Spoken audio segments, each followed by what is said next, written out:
Hey, how's it going, YouTube? Salt Princess here, and today I'm making for you guys a little bit of a build showcase of the new elementalists that I've been working on in Betrayal.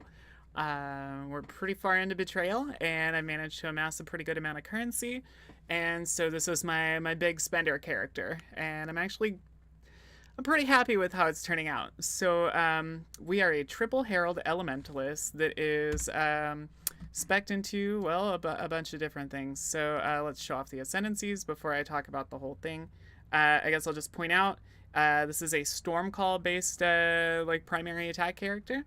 The majority of the tree is like focused around lightning damage and area of effect and some crit nodes all over the place, as well as a bunch of life, like wherever the hell I can get it. All over the damn place there's life. So I'm not going to talk about the jewels too much because the jewels aren't really that special. I did manage to get a blue nightmare, which is like, it is what it is. I got it. I've been running some pure breachstone rotas, and I got nice friends. What can I say? That being said, we need to look at the ascendancies. So like I said, we are triple herald because we are running masterminded discord. This gives us a lot of penetration. In addition to that, we're doing Pendulum of Destruction, predominantly for the increased elemental damage, but the area of effect is nice for an AoE spell like Stormcall, so that kind of helps with clear. We're doing Shaper of Desolation because I like elemental ailments. They're great. And because I recently got a boot enchant, I'm thinking about switching to Beacon of Ruin, but I haven't done it just quite yet, and so in the meantime, we're doing Paragon of Calamity. This gives us life leech from our elemental damage that we deal, and it could potentially give us a little bit of some tanky stats and a little bit more damage, but like realistically we shouldn't be getting hit all that often because we don't have that much life. So Beacon of Ruin is probably a better choice. Now that being said, I got the boot enchant. This took me about 15 to 20 runs in the Uber Labyrinth to get the full on like 0.0 or 0.6 damage leached as life and mana if you've killed recently. This is really great. It's very, very helpful. It's not necessarily required for the build, but I will talk about what is required for the build. So there's a couple things that I want to get out of here beforehand. So Vaal Stormcall is what my primary focus with this build was. I managed to get a level 21 at the beginning of the league, and I've just been sitting on it for a little while. So that being said, soul gain prevention is like a really big, I guess, like obstacle to overcome in terms of like making a Vaal build viable. So the ways that we're overcoming that right now, as you can see, the first of all, the soul gain prevention is 9 seconds on this. So the way that I've been dealing with this is with a less duration support. You go ahead and plug the less duration support up with your Stormcall, and it drops that soul gain prevention period all the way down to like 4.13 seconds at level 20. That's a really big deal. And then we also lucked out, and like literally the next Uber Lab after I got the boot enchant, I got the Helm enchant for reduced Stormcall duration. This is like the best possible thing I could have got for the build. Really excited about it. So as you can see, that takes the soul gain prevention period all the way down to 2.75 seconds, which is like pretty fucking low, if I do say so. And then on top of that, we also run a Soulcatcher Quartz Flask, which actually reduces the soul gain prevention by like up to 40%. So like check it out. We're going to just pop this flask, and as you can see, it takes our soul gain prevention period down to 0.96 seconds. Now this is really cool because if you also look at the skill duration of Vaal Stormcall, you'll notice that the skill duration is almost 2 seconds. It's 1.84 seconds. The way Stormcall works, or Vaal Stormcall specifically, is it places a beacon on the ground that is almost like a proximity mine. That like any enemy or any target really that walks into a certain proximity will get struck by lightning at a rate of once every 0.08 seconds with all the reduced duration that I have. And this works out to about 20 lightning strikes over the course of the 1.84 second duration. Which means that we're going to hit for 52,000 damage approximately, literally like once every 1/10 of a second. So 20 times. So whatever 50,000, approximately 50,000 damage is times 20.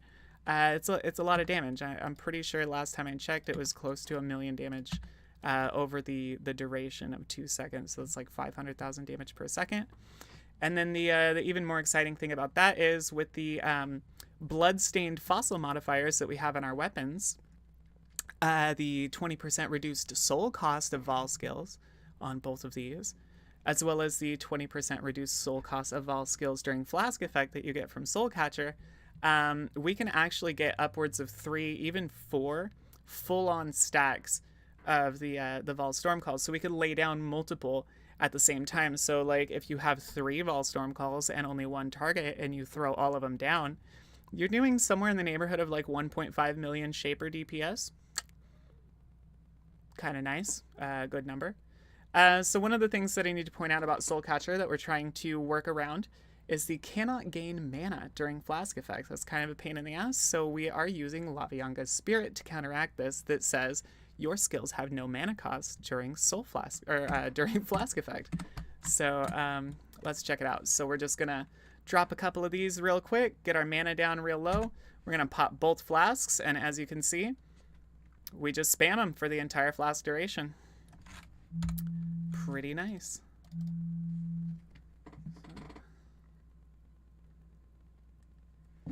Sorry about that little phone call. Gonna just have to send that to the voicemail.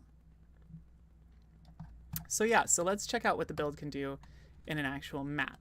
So the playstyle requires us to build up a Vaal Stormcall first through just regular damage or whatever. So we're gonna do a tier 16, approximately 100% quant underground C. So the first thing we have to do is build up a couple charges. So we're gonna have to find a pack and kill the pack. And so we're pretty much there. Oops, clumsy me, she says. So once we get our stacks up, we can really get this thing going. I got a full stack. And then let's just see what we can do.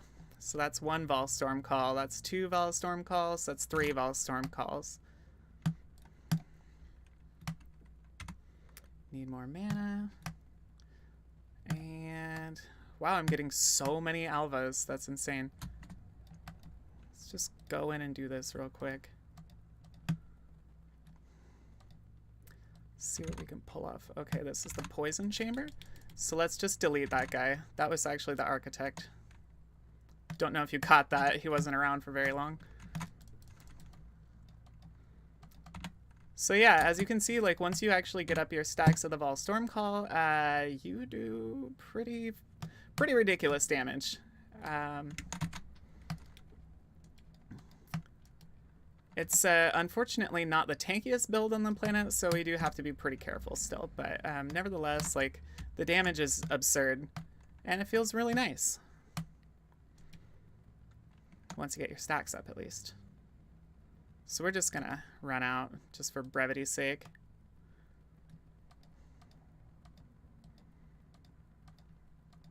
Kind of bad at clicking.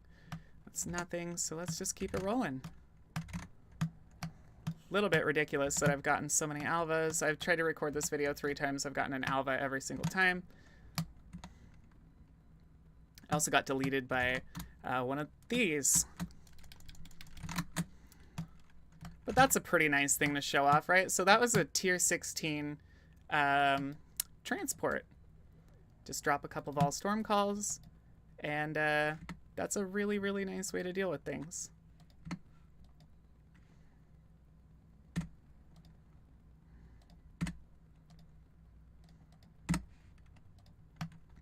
We'll worry about that at the end. But yeah, as you can see, the damage is substantial.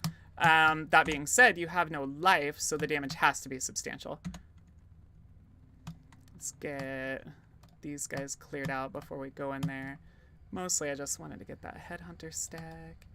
And let's see.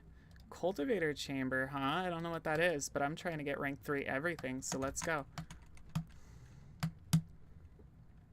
Hello? Mana?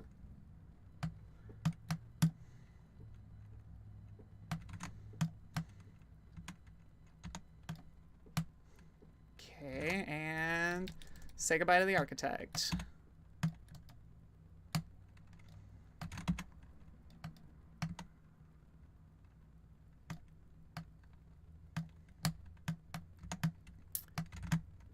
So yeah, like when you pop your flask, the little soul catcher guy, you actually get like, it's not that you get more charges, it's that whatever like souls you've stored up from like previous kills or like previous you know, prior to actually activating that flask, the reduction in soul cost just gives you an equivalent value of charges for your Vaal skill based on whatever the total number of souls you had at that time. So if you have 30 and you reduce the you know, the soul cost of your Vaal skill by 60%, well, effectively you're giving yourself 2 additional charges that way. So when you have, like, I just went from 1 to 3 just by activating my flask, just like that.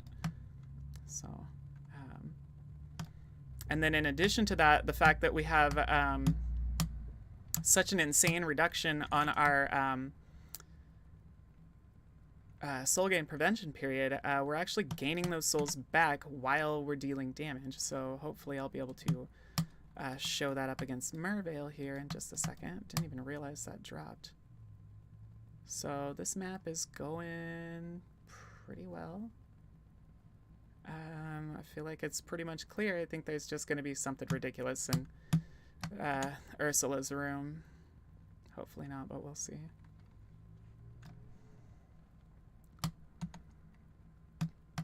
Going in with our Vaal skills ready. So one of the things I failed to mention is I have elemental weakness on a Armageddon brand. So what I'm going to do is I'm going to hit Mervale with that, get that little thing going. We're going to pop just 1 Vaal Stormcall on her while she has the Armageddon brands. We're going to activate our flask again, and goodbye Mervale. So yeah, Vaal Stormcall. Pretty fucking cool, right? Look at all that damage that we just did. Kind of insane. So let's just go over a couple things real quick. So passives. We already, I think, went over this. Paragon of Calamity can be replaced for Beacon of Ruin. And then, you know, get some area damage wherever you can. Crit's nice. You know. It's really all we're focusing on. It's just spell damage, elemental damage, crit stuff. The weapons, like I said, need to have the reduced soul cost of Vaal skills. I want to say that this helmet enchant is not required, but it's so important that I can't. Without this helmet enchant, you cannot reduce the soul gain prevention to a low enough degree where you're actually like refilling your souls while the Vaal skill is actually still active. So I kind of hate to say it, but that is probably a requirement for this build. You know, the Solstice Vigil is really just on here to give me temp chains just because I am so squishy. The temp chains is really, really helpful. I have the temp chains on a Blasphemy support. And then we're just doing like a Flame Dash setup. I don't even have faster casting on it. We got the Immortal Call on some fingerless gloves. The Headhunter is definitely not required. But what is required if you're not going to run a Headhunter, which, I mean, it's very prohibitively expensive. So, like, I can't expect you to have this and run it. But if you do have it, it's really helpful. So it's the dexterity. Like, the whole build breaks without the dexterity. Because we're running, like, Hypothermia support on our Vaal Stormcall. We're running Herald of Ice because we have the Beacon of Ruin, I think is what it's called. Mastermind of Discord, I'm sorry. And, yeah. So we're doing, you know, Herald of Ash, Herald of Ice, Herald of Thunder. We got a nice little Enlighten support. We do have the, oh my god, did I pop the helmet off? Or did I forget to put my, ooh, I did all of that without Heralds on. Nice. Cool, that's great. One of the things that's important is if you notice the first line under the implicit is socketed spells have 20% reduced mana cost. That's kind of a big deal if you're going to run triple heralds. So I recommend, I think I got that from an etheric fossil. Spamming etherics with, I believe, metallic and... Does this have cold res? Yeah. So etheric, metallic, frigid is how I came up with this helm. I got pretty lucky because it gave me both of the damages and both of the resistances, or just one of the resistances rather, and the socketed modifier. So that's just really nice all around. Got the boots. Really good resist on the boots is all that really matters, and the leech, obviously. Fingerless gloves are nice to just get a little tiny bit more damage out of your spells. And then if you can't afford to get absolutely fucking crazy daggers, another viable option is to, oh my god, buttons are hard, is to get like a eclipse staff. This is a nice alternative simply because like you only need to get lucky with one bloodstained fossil as opposed to getting lucky with 2 bloodstained fossils.